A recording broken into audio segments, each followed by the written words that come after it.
buenos días, amigos. Bienvenidos una vez más a su programa El Cuidado de la Vida. Soy su amiga Jocelyn Milla Aguilar. En la actualidad, las infecciones virales constituyen uno de los principales problemas de salud pública a nivel mundial. Las enfermedades virales transmitidas por vectores biológicos, es decir, personas, animal o microorganismos, representan un alto riesgo, especialmente en las regiones geográficas donde circulan estos vectores, y se prevé que en años futuros este riesgo se incremente debido a su diseminación provocada por los fenómenos de globalización, cambios climáticos. Entre los ejemplos emergentes más recientes se encuentran los brotes causados por el virus de chikungunya y Zika. Para hablar de este tema, tengo el honor de estar acompañada de la doctora Beatriz Alejandra Ramos González, que es médico general de la Coordinación General de los Servicios Médicos. Bienvenida. Gracias, Jocelyn. Y también tengo el honor de estar acompañada del doctor Luis Eduardo García González, quien es médico especialista en medicina interna de la Coordinación General de los Servicios Médicos. Bienvenidos. Gracias, Jocelyn. Bueno, para hablar más que nada de este tema, ¿qué es dengue? Sí, bueno, agradezco, ahora me toca estar ahorita de este lado, ¿no? Bueno, vamos a hablar el día de hoy sobre estas enfermedades que son muy comunes en nuestra región, sobre todo en este estado, en Tabasco, por el tipo de clima. Ya más adelante lo vamos a ir platicando, que son enfermedades virales, como es el dengue, el Zika y el chikungunya. Todos ahí en casita deben de saber o haber al menos oído hablar, ¿no?, de estas enfermedades. ¿Qué son? Bueno, son enfermedades de tipo viral, ¿sí? Es decir, son por microorganismos que andan circulando ahí en el ambiente, o bien en este caso que son transmitidas por un vector biológico, como tú mencionaste al principio, ¿no? Que son transmitidas ya sea por un microorganismo, por una persona, o por el ser humano, por un animal, ¿sí? Entonces, en estas enfermedades, el vector aquí, pues hablamos del famoso mosquito, y bien sabemos que en esta región hay un mundo de mosquitos, ¿no? Sí. Sobre todo en la época de humedad, de lluvia. Ya más adelante vamos a platicarles de eso, ¿sí? Ahora, ¿es lo mismo dengue, Zika y chikungunya? No, realmente son enfermedades totalmente diferentes. Cada una tiene un cuadro clínico diferente y específico. Probablemente tengan síntomas, sintomatología similares, exactamente, pero realmente ahí habrá algo que los caracterice, ¿sí? Entonces, el hecho de que, bueno, me adelanto, ¿no? Un mosquito, el Aedes aegypti, es quien se encarga de transmitir esta enfermedad, ¿sí? De llevar a la otra persona la enfermedad.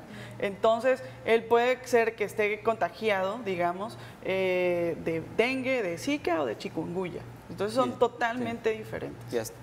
Incluso se han reportado infecciones concurrentes, pues, más de una infección. Se ha demostrado algunos pacientes que han tenido el dengue con Zika, incluso con chikungunya. Sí, así que sí hay combinaciones. Eso es muy interesante para contextualizar esto, porque escuchamos las noticias del Zika, ahí viene el Zika, o ahí viene el chikungunya, ¿no? Y tendemos a preocuparnos por cada uno.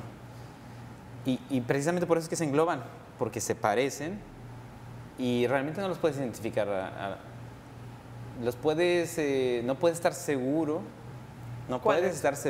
cuál es, sí, claro, la primera vez que ves al paciente. Así que, ¿cuál es el comentario? No podemos preocuparnos así por cada uno. Por eso vamos a englobar. Y yo creo que habría que revisar bien entonces de qué se tratan estas virosis. Sí. Y ese es el punto, están relacionadas a infecciones por virus. Un caso particular del Zika es que también se transmite de otra manera, o sea, sí, por fluidos corporales. Eso significa que hay transmisión sexual del Zika. Y cada uno tiene sus preocupaciones y sus complicaciones, su comportamiento. Entonces, de cada uno tendremos preocupaciones diferentes, pero no perder de vista que todo eso es un médico. Yo siempre trato de ver las cosas desde el punto de vista no médico, no lo que contamos sobre la enfermedad, sino qué significa realmente para las personas. las personas no pueden andar por el mundo pensando o aquí en Tabasco no podemos andar pensando, ¿será que ese mosquito tiene de Zika? No vaya a ser, ay, me acabo de picar ya me dio. Sí, claro. No podemos así. Pero suele ser de alarma, ¿no? Cuando estamos en la época, repito, de las lluvias, claro. Es algo que se ve de forma común, por así decirlo, entre comillas, ¿no? Sí, claro. Entonces, sí, mucho piensa, ay, se cuida, ¿no? De estar en espacios donde no haya mosquitos, evitar o tener al menos el repelente, pero bueno, ya más adelante vamos a aplicar de las medidas, ¿no? Porque incluso hay campañas a nivel nacional y como muchas veces hemos dicho en este programa, nosotros, ¿no? Tenemos que hacer conciencia. ¿Y cómo es que surge esta enfermedad? ¿De dónde es que es originaria? Ok, interesante pregunta. La verdad que son enfermedades que se tiene registro que vienen de África. Como tal, así específicamente no hay así a ciencia cierta en tal lugar, tal fecha y tal. Por ahí se comenta que al menos el Zika es una enfermedad relativamente nueva, se descubre en 1947 y bueno, en un lugar que se llama Bosques de Zika, en Uganda. Entonces de ahí viene el nombre de Zika. Pero o sea, sobre todo de allá, ¿no? De África, se tienen los primeros registros. Como tal, así, exactamente como el Zika, que te acabo de decir, no hay un dato. Sí, ese sería el mejor registrado, porque fue el último, ¿no? Fue el último, vamos a llamar, alarma. Exacto. Y digo alarma como mecanismo de sistema de salud. Se dio la alarma de que estaba aumentando, es más, de que había llegado. En Brasil, creo que en los últimos 10, 15 años es que se ha visto cómo va avanzando desde Brasil hacia el norte, hacia Estados Unidos ha llegado. Y es el Zika principalmente. Pero eso nada más refleja la realidad de que siempre vamos a estar encontrando nuevas enfermedades. Entonces siempre tendremos que estar preparados para ese tipo de problemas. Claro. Para ese sistema de salud. Bueno, muchísimas gracias, doctor. Vamos a unos breves promocionales y regresamos. Gracias.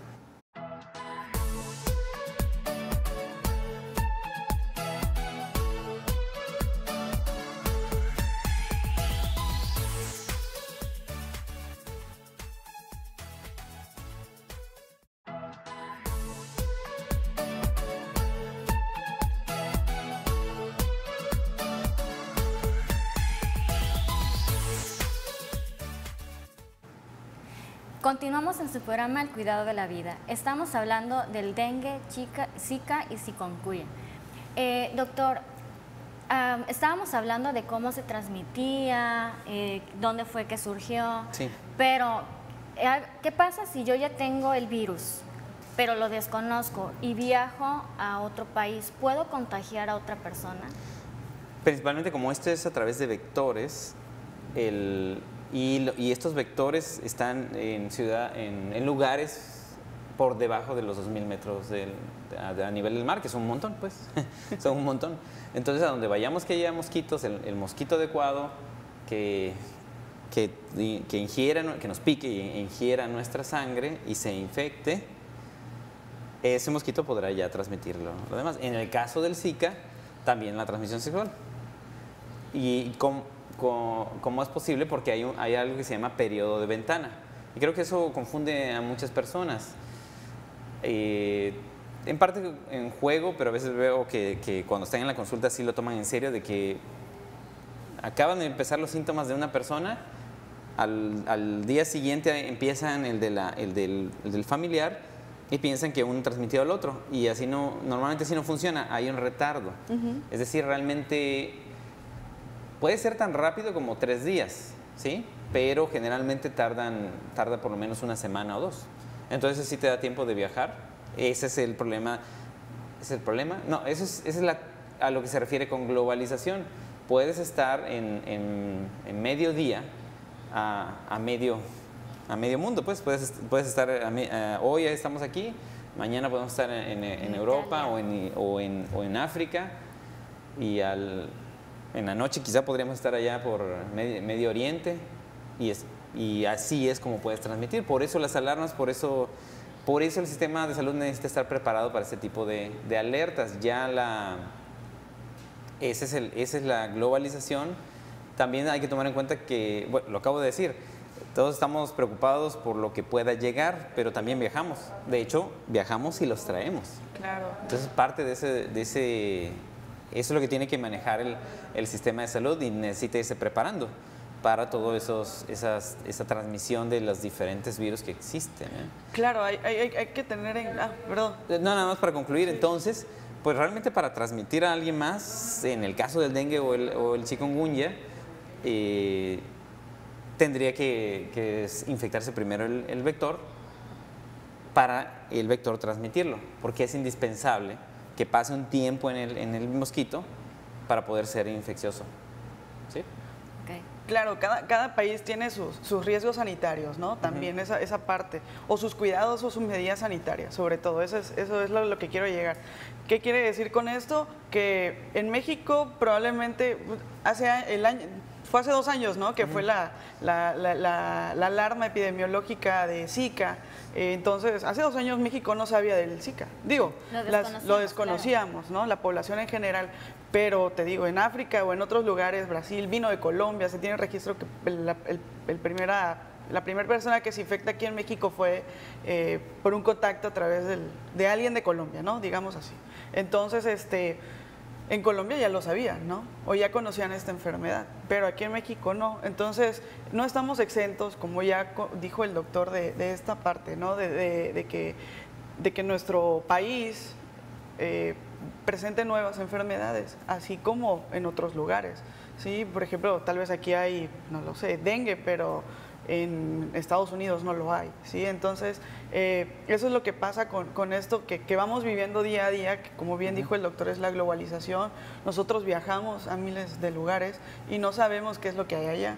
No sé, bueno, para ir a un cierto lugar, te piden tu cartilla, que estés vacunado. Entonces, esos son, digamos, las medidas o los cuidados que tiene la nación para proteger también su territorio, por así decirlo, sí, ¿no? Entonces, para cuidar esa parte de enfermedades emergentes, porque pues nos puso a loquear, por así decirlo, exactamente, ¿no? Sí, por no conocerlo. Sí, y ahí es donde se vuelve importante los medios de comunicación y el sistema de salud, porque es dinámico, va a cambiar, van cambiando los patrones. Acuérdense del SARS, de la gripe aviaria que hubo, ya tiene varios años, ¿no? La influenza. La influenza, exactamente. Sí, o sea, lo de la influenza es muy curioso también, sí. O sea, hay varios subtipos, entonces sabían de uno que había aquí, pero va mutando. O sea, eso es algo característico también de los virus, que van mutando, ¿no? Entonces... Sí, entonces se toman medidas generales y algunas puntuales. Lo que nos queda a nosotros, pues cooperar. Algunos dicen, pero es que eso no está demostrado. Está bien, pero ante una emergencia se trata es un plan por corto tiempo, no va a ser una actitud que vas a tener todo el tiempo, en todo momento. Por ejemplo, la locura de las cubrebocas, ¿no?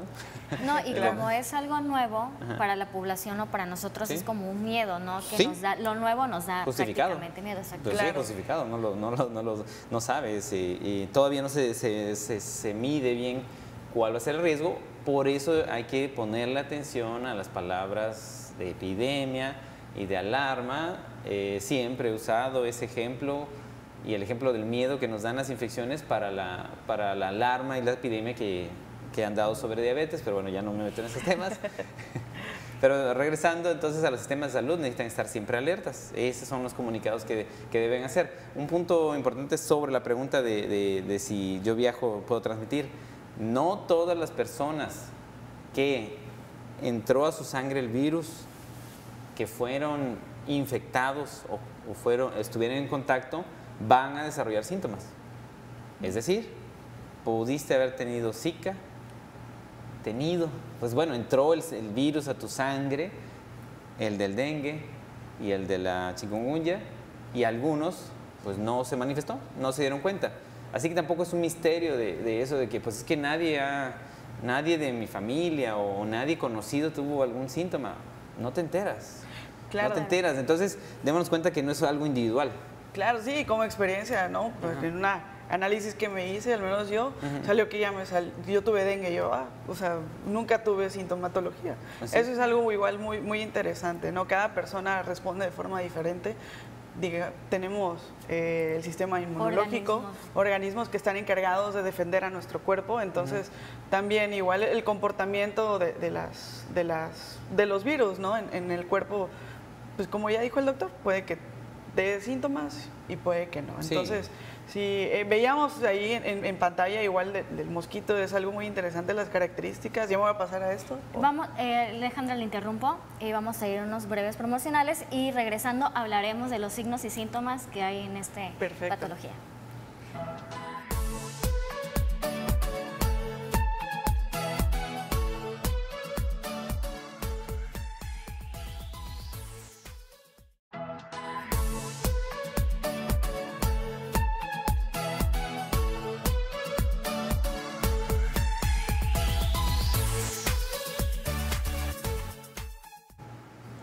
Continuamos en su programa El Cuidado de la Vida y pues tengo a mis compañeros, al doctor Luis García y a la doctora Alejandra.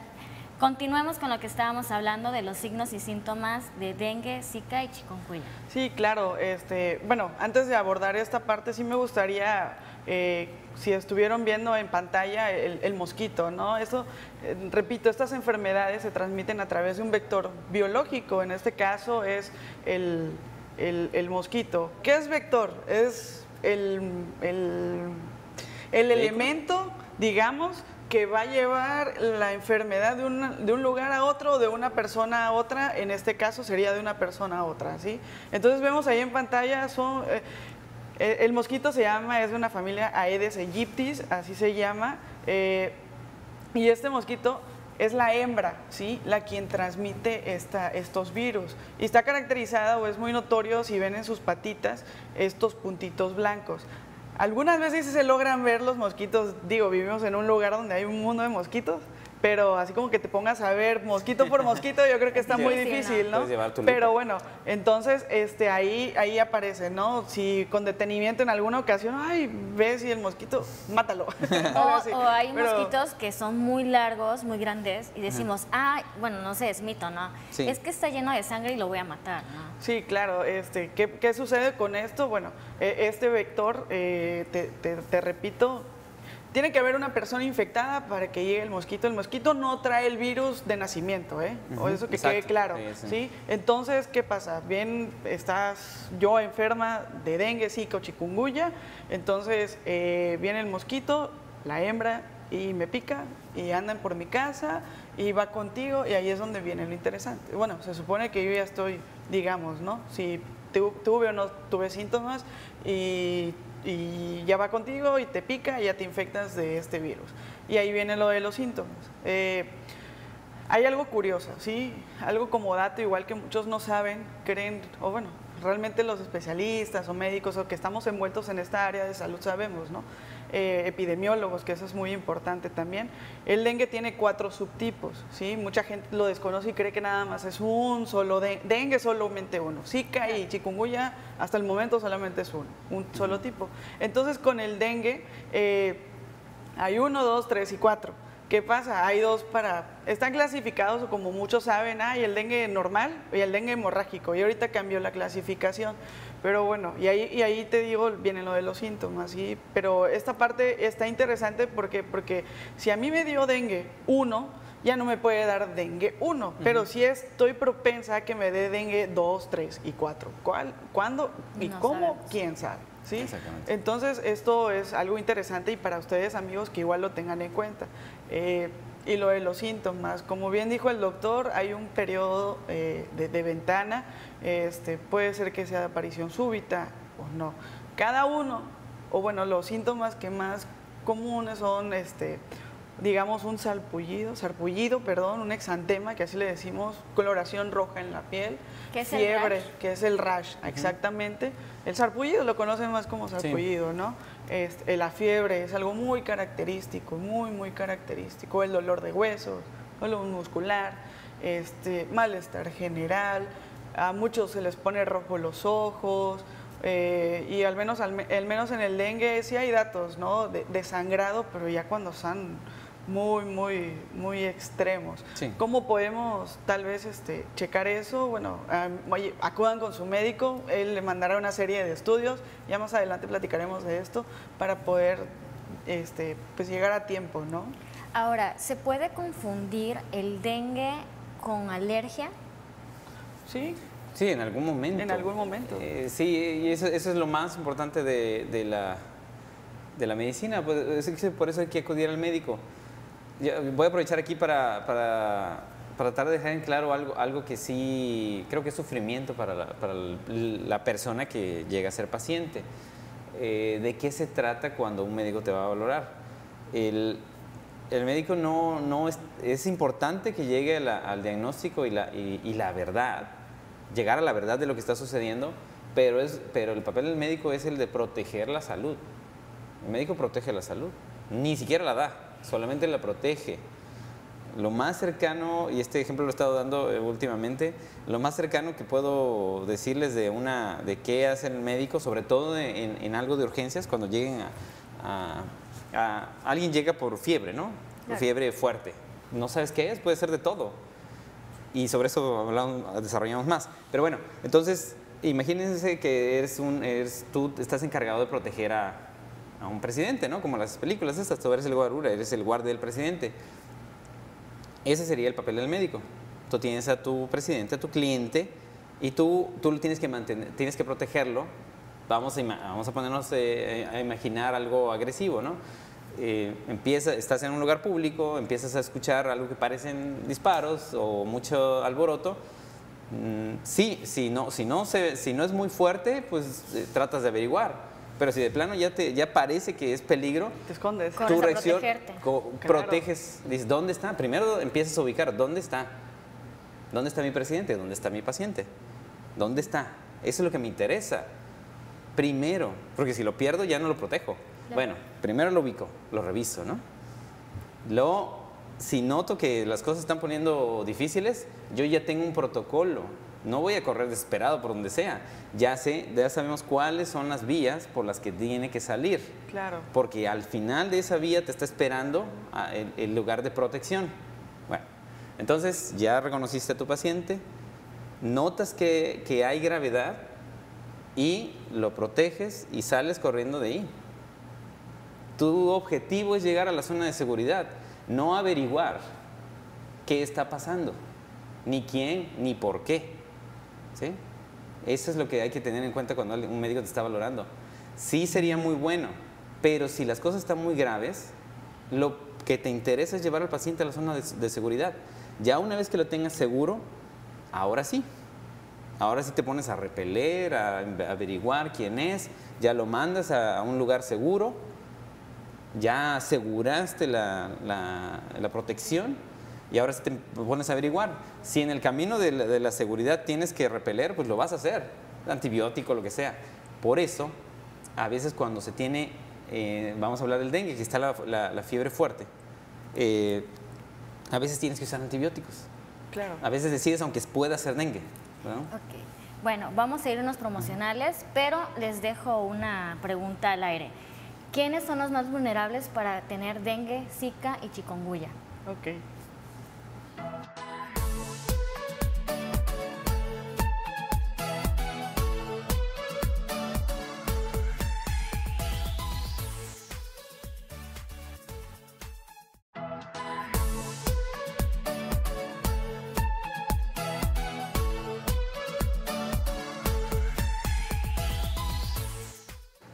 Regresamos con el tema dengue, zika y chikungunya.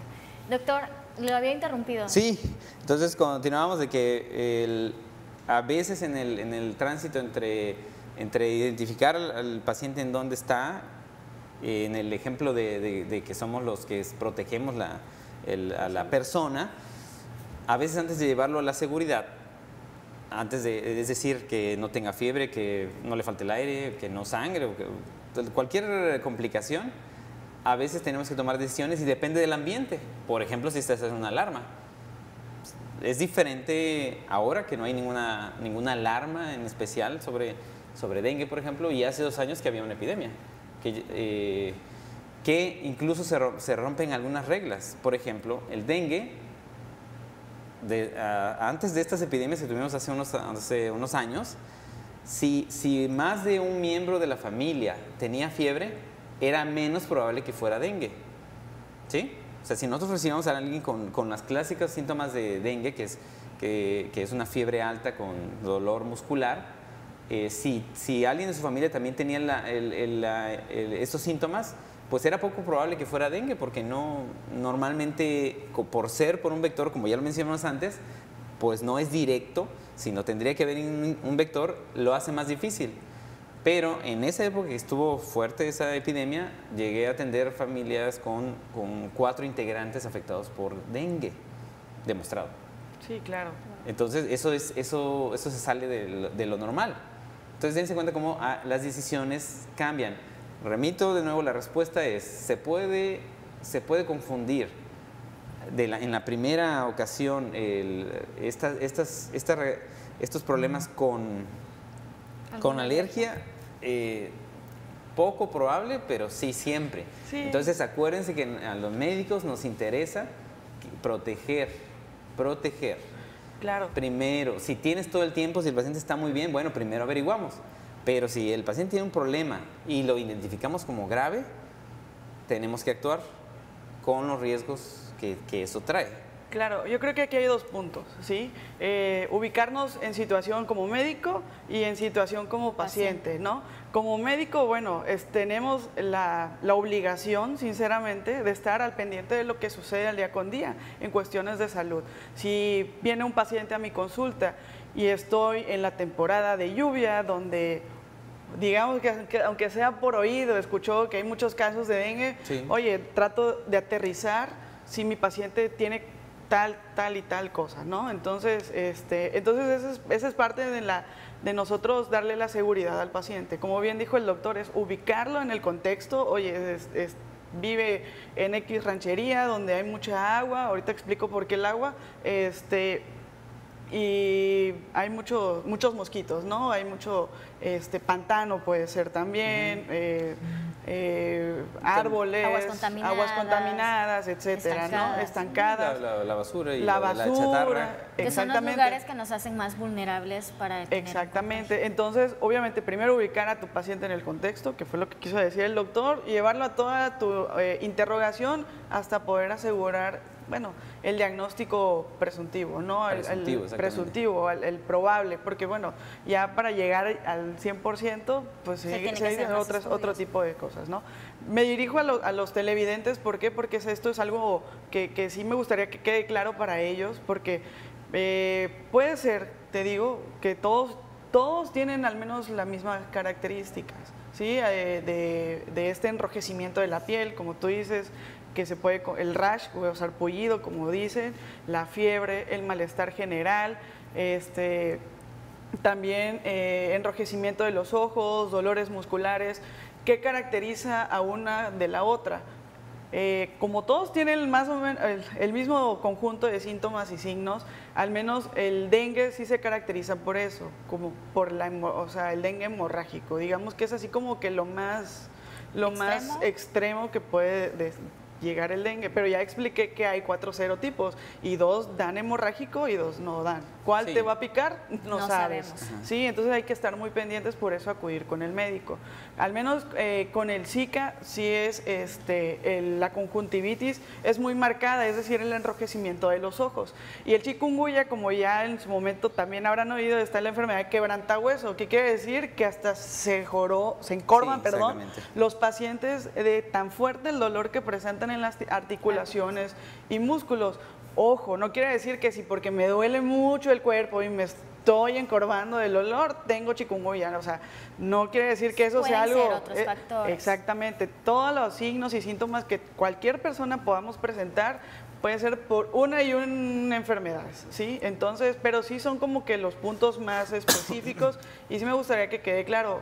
Pónganse igual ustedes, amigos televidentes, si están en el momento donde están escuchando, oye, mi vecina no sé, tuvo dengue, oye, he escuchado casos de Zika, estén pendientes de esto y tomen los síntomas, exactamente, como algo de alarma, oye, me duele mucho el hueso, el cuerpo, perdón, las articulaciones, tengo fiebre, más de 38, voy al médico, ¿sí?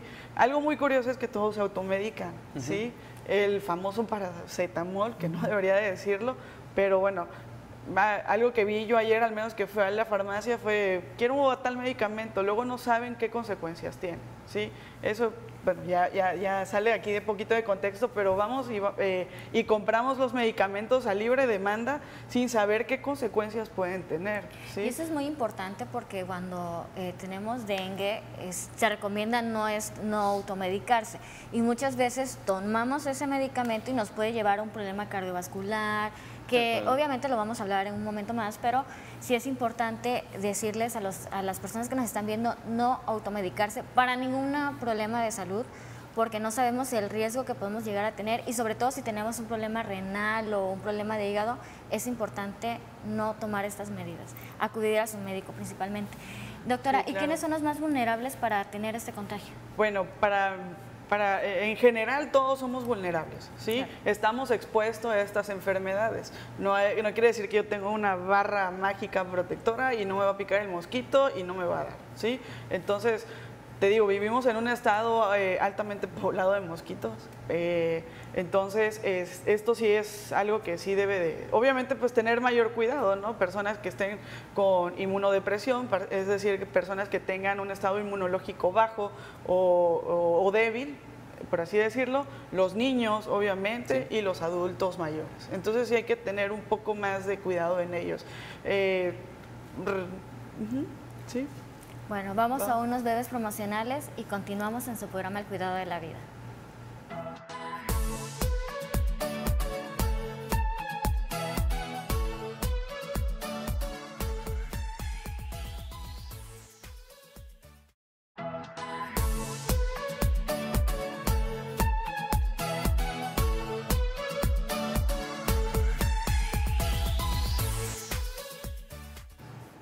Gracias por continuar en nuestro programa. Doctora, ¿cómo son los medios de transmisión?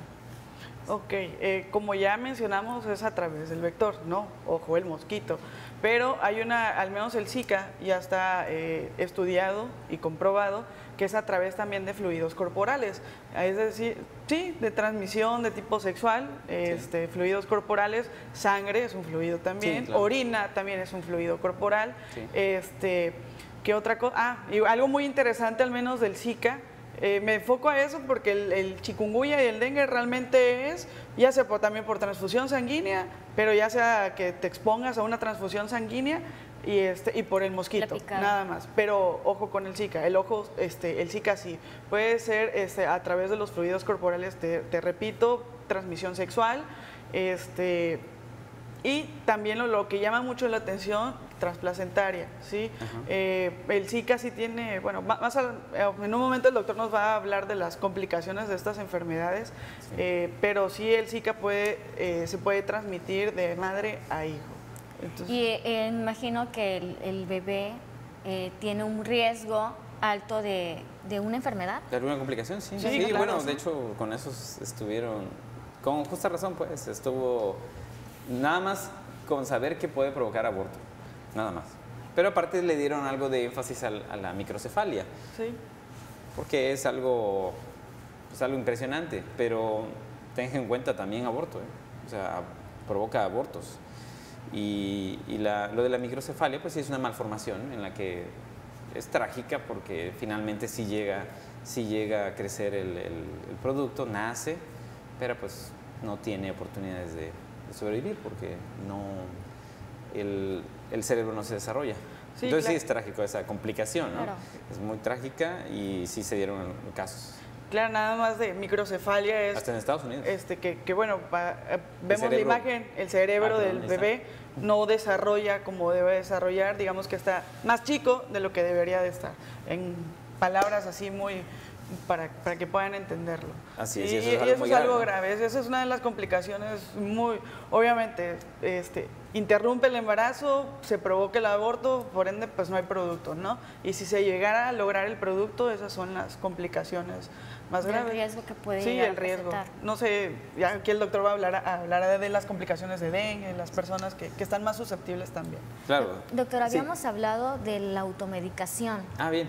Sí, sería bueno explicar que ya Bueno, en primer lugar, con el sistema de salud que tenemos, todos deberíamos tener nuestro médico de cabecera. Alguna vez fuimos, de hecho, los que tienen seguro social, alguna vez han ido con el médico y está permitido que te diga, toma tal medicamento en caso de, o ya sabes con qué medicamento iniciar, ya quedaron en un acuerdo. Realmente hay que pensar bien, automedicarse significa tomar los medicamentos sin conciencia de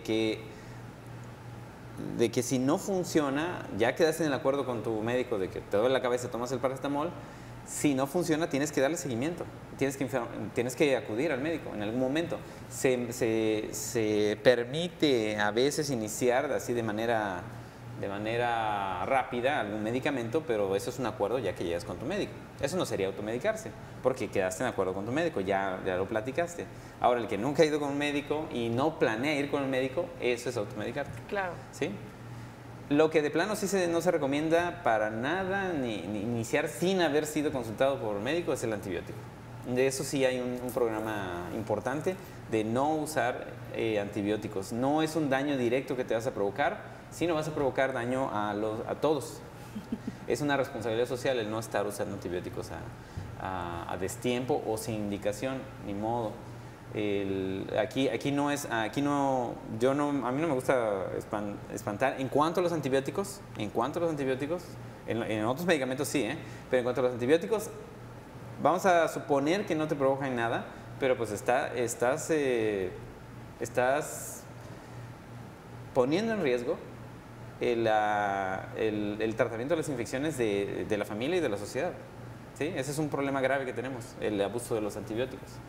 Ese es solamente un aspecto de la automedicación. Y sobre el otro aspecto de no darle seguimiento a un medicamento que por emergencia iniciaste, pues te pone en riesgo de complicaciones del hígado, del riñón, algunas neurológicas. Algunos no saben que varios medicamentos, por ejemplo, para el reflujo, te pueden provocar síntomas parecidos al Parkinson. Claro, gastrointestinales, ¿no? Sí, hay múltiples. Con sangre, etcétera. Hay infinidad, desde las alergias, ¿no? Sí. Entonces, ese sería el comentario sobre el automedicarse. Entonces, si por algún motivo tienen que iniciar un medicamento de inmediato, por favor, acudir con el médico para saber cuáles son las consecuencias. Ahora vamos sobre las complicaciones, que es lo que a nosotros también me corresponde ver. Voy sobre el dengue. El dengue es el que más se relacionó con complicaciones graves, muerte, ¿sí? Los demás son mucha molestia. Voy a aprovechar de una vez, hablo de los tres. Entonces, el que te puede provocar muerte, más probablemente es dengue. Sí. Chikungunya es muy, muy sintomático, es de los que se quejan más de dolor. Y de hecho es un tiempo prolongado, a veces incluso meses. Un año. Exactamente, sí. Entonces es muy sintomático, da mucha molestia. Ahora, el dengue, por ser hemorrágico, es el que te puede llevar... No nada más por el hemorrágico, de hecho eso es lo que iba a hablar primero, pero quiero describir los tres. Entonces, quedamos, el dengue te puede llevar a la muerte. Es molesto, pero tiene un periodo más corto. Entonces es como concentrado, te da duro, pero tiene un periodo bastante fijo, bastante fijo. De hecho, en las epidemias que vimos un montón, vimos claramente cómo se comportaban, son máximo una semana. En cambio, el chikungunya te puede estar molestando, se te quita, regresas y estás hasta un año. Sí, hasta un año. Pero rara vez te da una complicación grave, rara vez. El Zika realmente casi no te da complicaciones graves, sí llega a tenerlas. Está el aspecto de la malformación en niños cuando afecta a alguien embarazada, los abortos, y sí puede dar trastornos de parálisis. Inflamación de la médula espinal, lo que controla nuestros movimientos sí puede suceder, pero realmente se puede suceder con cualquier virus, así que no tiene nada especial el Zika en ese aspecto. Bueno, entonces ahora ya hablando sobre el dengue. El dengue se cambió porque hace varios años una de las principales complicaciones que se vio era la hemorragia.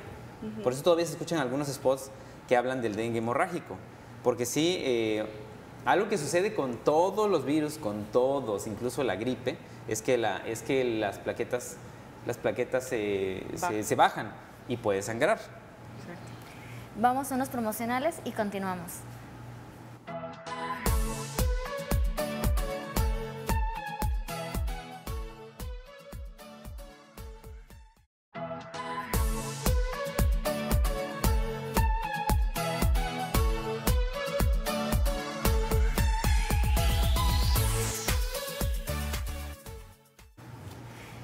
Continuamos en el programa El Cuidado de la Vida. Doctor, nos estaba hablando de las complicaciones y creo que esa es una parte muy fundamental que nos quede claro a toda la gente. Sí, del famoso dengue hemorrágico.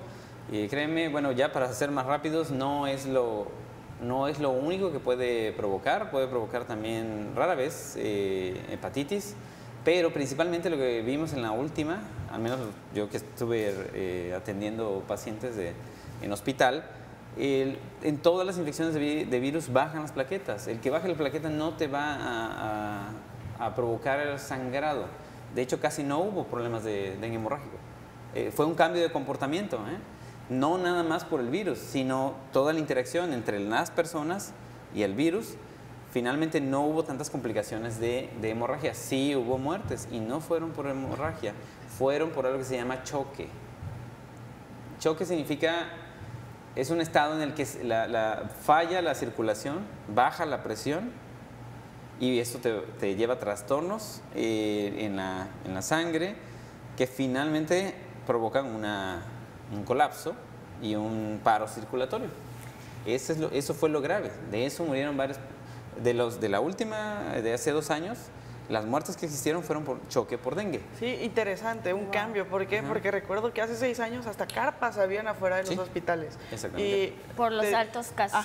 Por eso ya ahorita comentaba al principio de que ya ahorita no se clasifica como dengue hemorrágico y dengue no hemorrágico, o clásico y hemorrágico también, sino como grave y no grave. Entonces ya cambió la clasificación por el comportamiento que ha habido. Sí, porque aunque sí podía darse la hemorragia, lo que nosotros, los que estamos atendiendo ya a la persona que tiene el dengue, que ya sabemos que el comportamiento es de que bajen las plaquetas más o menos entre el cuarto y el quinto día, y al quinto día ya normalmente empiezan a subir. Pero en ese lapso, ahí es donde normalmente acaba la fiebre. Y ahí es donde ves la respuesta inmune. Ahí es donde ves la interacción entre lo que se manifiesta y el virus. No depende nada más del virus, depende de cómo responde la persona. Ese es donde yo tengo un mayor interés. Porque las personas que respondieron peor, y no significa menos ni más, sino peor, y los que tuvieron más riesgo de morir, pues fueron las personas con trastornos metabólicos, porque ya lo hemos mencionado. ¿Quiénes son más susceptibles a infectarse o a tener complicaciones? Los que están inmunosuprimidos, ya lo hemos repetido todo el año pasado. La malnutrición es un estado de inmunodeficiencia. Y entonces las personas que tenían trastornos metabólicos son las que son más susceptibles de complicaciones. ¿Y cuál es el tratamiento médico que se debe dar para este caso? Es de soporte, acá le llamamos medicamento, el tratamiento de soporte. Simplemente asegurarte de que no tenga complicaciones y quitar los síntomas. No hay un medicamento directo al dengue, ni al chikungunya, ni al Zika. Y hasta ahora no le han encontrado caso. Ahora, es importante mencionar que cuando hay este tipo de problema hay una deshidratación. Lo importante es que mantener hidratado al paciente y una de las cosas naturales que podemos obtener es el consumo de coco, que es un alimento muy natural, y sobre todo también las vitaminas C, fresas, kiwi, guayaba, que van a ayudar al sistema inmunológico a mantenerlo un poquito más estable, ¿no? Exactamente. Esas serían las medidas preventivas que te van a servir para cualquier enfermedad. Claro. Específicamente sí te van a servir para un estado de fiebre, ¿no? Sería una buena opción. Ya cuando estamos graves sí le ponemos el suero, que es parecido. De hecho, en algún programa se mencionó que hasta se ha usado el coco como de emergencia, no lo vayan a hacer, de que pasaron a agua de coco intravenoso. Pero bueno, a lo que voy es que ya en hospital, ya en gravedad, ya por valoración por un médico de que está el paciente potencialmente grave, deshidratado, exactamente deshidratado, eso es lo que más fácilmente te lleva al choque. Y ahí es donde está la gravedad, independientemente de que tengas las plaquetas bajas o que hayas tenido sangrado. Entonces, no siempre, dengue hemorrágico no es lo único. No, en las últimas no fue lo más grave, quizá porque estábamos más alerta. Entonces funcionaron las campañas, ¿no? Sí, todo el mundo estaba alerta, y entonces ya nos dimos cuenta de que también hay que estar pendiente de la hidratación. Claro, y mencionabas el tratamiento, como ya mencionó el doctor, va dirigido, ¿no?, a a parar un poco los síntomas, tratar obviamente que el paciente no sufra tanto, digamos, por así decirlo.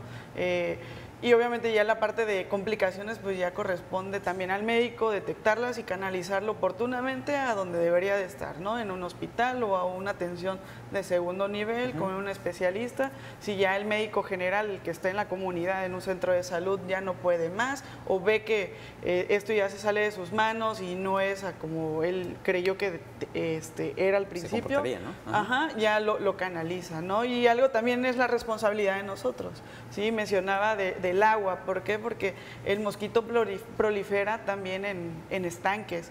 Entonces eso es algo que pues estamos en un lugar, repito, lleno de agua y va en la responsabilidad de nosotros, ¿no? Por eso las campañas de lava, tapa, voltea, descacharriza, los spots, eso es algo muy fundamental. Sí. El Secretaría de Salud hace su trabajo y bueno, y nosotros tenemos que hacer nuestro trabajo, ¿no? Que es hacerlo en casa, porque es la única manera de prevenir que estas enfermedades lleguen a nosotros, a nuestras familias, porque al menos por uno, pues ponle tú que a mí me da y en mi casa no da, pero puede ser que a mi vecino sí, ¿no? Claro. Entonces estamos nosotros contribuyendo a esta parte de cuidado también a la sociedad, la responsabilidad social que tenemos hacia los demás. Y comentábamos que casualmente tiene que ver con lo de calentamiento global, ¿no? No se trata de limpiar la casa, tener el buen manejo de los recursos, el evitar la basura.